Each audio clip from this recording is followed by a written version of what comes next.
The overall goal of this procedure is to establish and maintain a natural helminth infection model.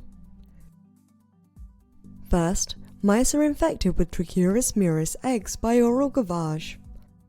21 days later, the infected animals are euthanized, and blood, mesenteric lymph nodes, fecal pellets, colons and ceca are harvested. Using these samples, the immune response generated against Trichuris muris can be analyzed. Serum samples can be analyzed by ELISA to detect Trichuris-specific antibodies.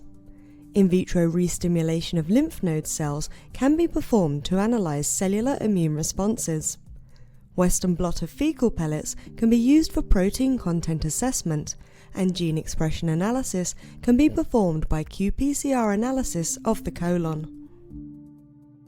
Finally, the cecum tip can be used for histology, while the rest of the cecum may be used to determine the worm burden in infected mice.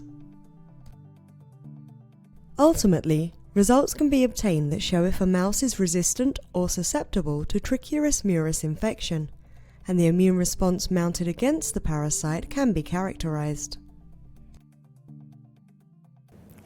This method can help answer key questions in the immunology field, such as which factors control T helper cell activation, as well as which proteins are required for Th2 cell differentiation.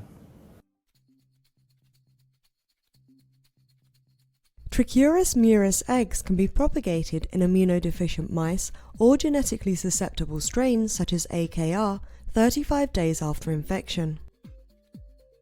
To harvest eggs from euthanized mice, expose the animal's ventral surface and rinse the mouse's abdomen with ethanol.